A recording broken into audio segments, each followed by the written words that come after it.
Number 20 پڑوسی کو ستانا۔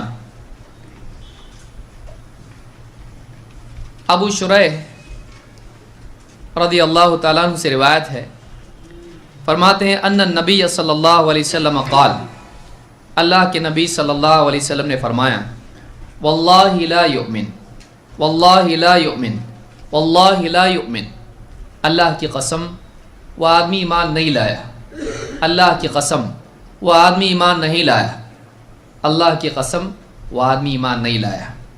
قیل ومن یا رسول اللہ، پوچھا گیا کہ اللہ کے رسول کون شخص، آپ کس کے بارے میں قسم کھا کے کہہ رہے ہیں کہ وہ ایمان نہیں لایا؟ قال الذی لا یأمن جارہ بوائقہ، کہ وہ شخص کہ اس کا پڑوسی اس کی شرارتوں سے امن میں نہ رہے، اس کا پڑوسی اس کے شر سے، اس کی برائیوں سے، اس کی تکلیفوں سے اس کے پڑوسی کو امن و امان نہ ہو۔ تو اس حدیث سے ایک بات معلوم ہوئی، اس کو امام البخاری نے روایت کیا، حدیث نمبر 6016، صحیح بخاری میں یہ حدیث موجود ہے۔ اور اللہ کے نبی صلی اللہ علیہ وسلم کی اس حدیث سے معلوم ہوتا ہے کہ پڑوسی کو ستانا بھی کبیرہ گناہ ہے، کیونکہ اللہ کے نبی صلی اللہ علیہ وسلم نے اس میں ایمان کی نفی کی ہے۔ جس چیز پر ایمان کی نفی کی جائے کہ وہ مومن نہیں، اس کا یہ مطلب نہیں ہوتا ہے کہ وہ اسلام سے خارج ہو گیا، اس کا مطلب یہ ہو گیا کہ وہ کامل الایمان مومن نہیں ہے، اس کے ایمان میں اس کے اس غلطی کی وجہ سے نقصان پیدا ہو گیا۔ تو اہل سنت والجماعت کا عقیدہ یہ ہے کہ نیکیوں سے ایمان کامل ہوتا ہے، ایمان بڑھتا ہے، اور گناہوں سے ایمان کم ہوتا ہے۔ تو جن گناہوں پر ایمان کی نفی ہے وہ گناہ بڑے گناہ ہیں کہ انسان کا ایمان ہی اس سے خراب ہو جاتا ہے، کم ہو جاتا ہے، یہاں تک کہ بعض اوقات کم ہوتے ہوتے ذرے کے برابر رہ جاتا ہے۔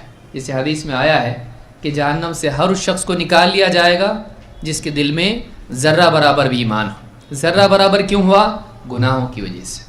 تو گناہ کی وجہ سے ایمان گھٹتا چلا جاتا ہے، لہٰذا ایمان کی نفی بتاتا ہے کہ یہ گناہ ہے۔ تو فرمایا کہ وہ آدمی ایمان نہیں لایا جس کی شرارتوں سے اس کا پڑوسی امن میں نہ رہے، یعنی اس کا پڑوسی محفوظ نہ ہو۔ اسی طرح سے آپ نے فرمایا لا يدخل الجنت من لا یأمن جارہ بوائقہ، وہ آدمی جنت میں نہیں جائے گا جس کا پڑوسی اس کی شرارتوں سے محفوظ نہ رہے، اس کی شرارتوں سے مأمون نہ ہو۔ اس حدیث کو بھی امام مسلم نے اپنی صحیح میں روایت کیا ہے۔ ان دونوں حدیثوں سے بات معلوم ہوتی ہے کہ پڑوسی کو ستانا ایمان کے نقص کا نتیجہ ہے، یا ایمان کا نقص اس سے پیدا ہوتا ہے۔ اسی طرح سے پڑوسی کو ستانے کا انجام یہ ہے کہ آدمی اس کی وجہ سے جنت سے محروم ہو جاتا ہے۔ ایسے تمام اعمال جو جنت سے محروم کرے گناہ ہیں، اور بڑے گناہ ہیں۔ لہٰذا آج ہمارے معاشرے میں ہم دیکھیں عام طور سے چھوٹی چھوٹی بات سے آدمی پڑوسیوں کو ستاتا ہے، کبھی پارکنگ کی وجہ سے، کبھی کسی اور وجہ سے، کبھی گھر کے اندر میوزک ناچ گانے لگاتا ہے، اپنے پڑوسی کے بارے میں نہیں دیکھتا ہے کہ اس کو راحت مل رہی، تکلیف ہو رہی ہے۔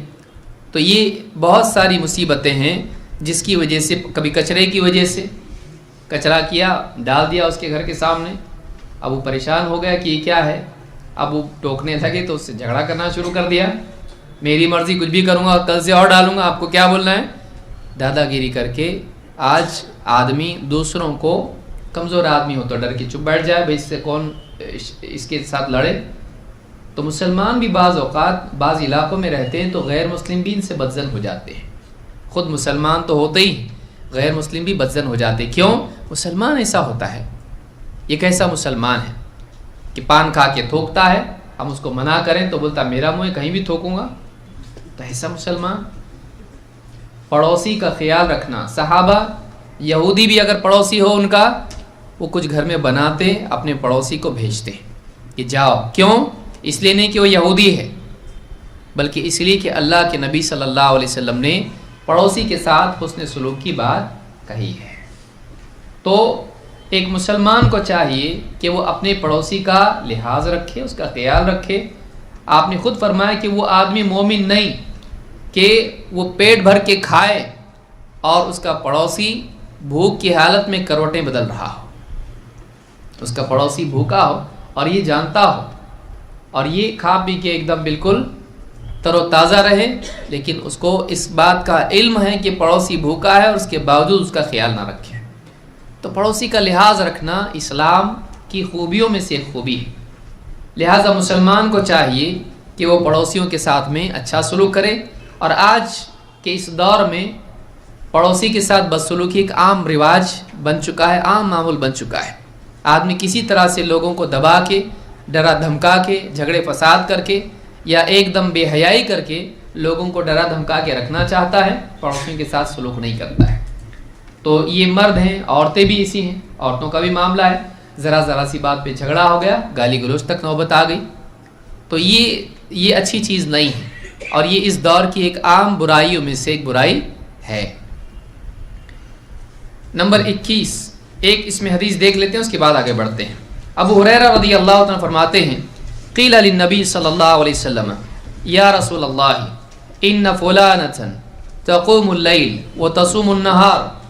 آپ صلی اللہ علیہ وسلم سے پوچھا گیا اور کہا گیا، اے اللہ کے رسول، فلاں عورت ہے، وہ رات میں تہجد پڑھتی ہے، دن میں روزہ رکھتی ہے، وتفعل وتصدق وتؤذی جیرانہا بلسانہا، وہ عورت بہت سارے نیک اعمال کرتی ہے اور صدقات بھی کرتی ہے، لیکن بات یہ ہے کہ وہ اپنی زبان سے اپنے پڑوسیوں کو تکلیف دیتی ہے، اس کی زبان خراب ہے، گالی گلوچ اور اس طرح کے طعنے اور بہت ساری برائیاں جو زبان سے ہوتی ہیں، وہ اپنی زبان سے اپنے پڑوسیوں کو تنگ کرتی ہے۔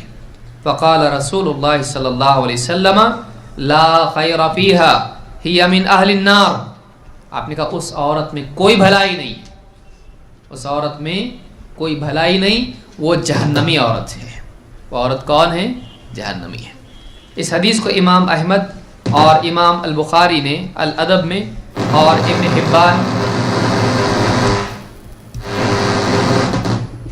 ابن حبان نے اس کو، اور اسی طرح سے امام الحاکم نے اس کو روایت کیا ہے، اور یہ حدیث صحیح ہے۔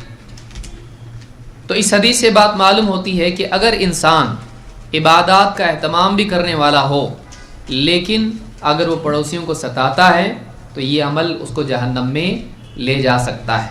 پڑوسی کو ستانا کوئی برا نہیں سمجھتا ہے کہ پڑوسی کو ستانا بھی، جھگڑے کرنا ان سے کوئی مسئلہ ہے نہیں، یہ تو سبھی جگہ ہوتا ہے۔